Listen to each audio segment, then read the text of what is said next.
नमस्कार मंडळी, श्री स्वामी समर्थ. तुमचं सर्वांचं स्वागत आहे माझ्या चॅनलवर. कशा आहात? मस्त असताल अशी आशा करते. तर इथं बघू शकता रुद्राचा अभ्यास चालला आहे, पण तो अभ्यास कशाचा आहे हे नक्की तुम्ही कमेंटमध्ये सांगू शकता, माहीत असेल तर. कारण बऱ्यापैकी आत्ता हा अभ्यास सर्वांनाच आहे, त्यामुळे बऱ्यापैकी सगळ्यांना माहीत आहे. तरी पण बघूया काय अभ्यास चालला आहे आणि कसा करतोय तो.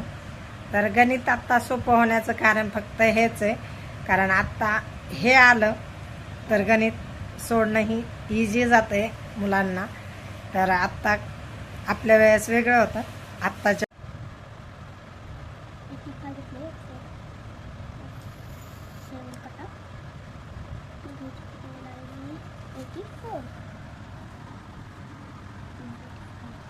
रुद्राने आपल्याला म्हणजे त्याचं गणित त्याने सांगितलंय, तर आपण काय करूया, त्याला बी एकदा विचारून पाहूया तो कशा प्रकारे गणित सोडवतोय. अजून काही गणित पाहूया, नंतर त्याला विचारूया तो कसा सोडवतोय ते.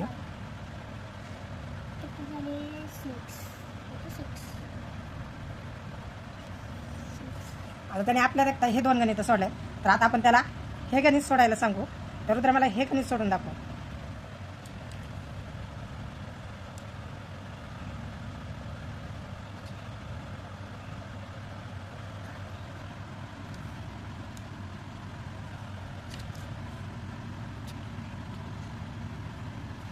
तर त्याने असं गणित सोडलं, तर आपण त्याला विचारू एकदा तेच गणित त्यांनी कसं केलं आणि काय घेतलं.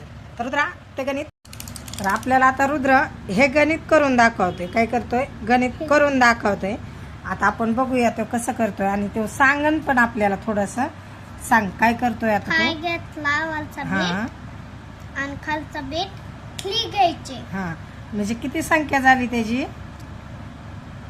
82 हा 2 झाली. हा 2 घ्यायचे खालचे आणि 5 घ्यायचे आणि 9 कट अप करायचे. 9 कट अप नाही होत, त्यासाठी हे. तर इथं रुद्राचा अभ्यास हा चाललाय, अबकस. तर आता आपल्याला रुद्र हे गणित करेन, कारण त्यांनी हे गणित केलेलं आहे, तुम्हाला माहिती आहे. तर हे गणित करून आपण रुद्राकडे थोडं समजून घेऊया. तर रुद्रा आम्हाला थोडंसं सांग बरं. 9 घ्यायचे, 5 घ्यायचे, 8 घ्यायचे, 6 मायनस किती 2 घ्यायचे आणि 5 घ्यायचे आणि 9 कट अप नाही होत. कस काय नाही होत बघ बरं. 5 6 7 अजून आपल्याला 2 घ्यावं लागते, त्यासाठी. आता हे 5 आहे आणि हे किती तर 2 म्हणजे किती झालंय?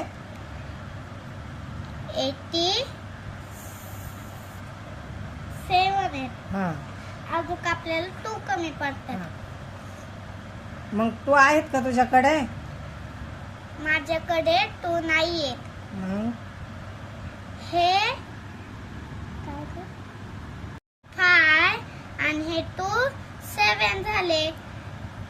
अजून आपल्याला 2 बीट्स पाहिजेत, पण ते नाही आहेत. मग हे गणित लॉंग आहे.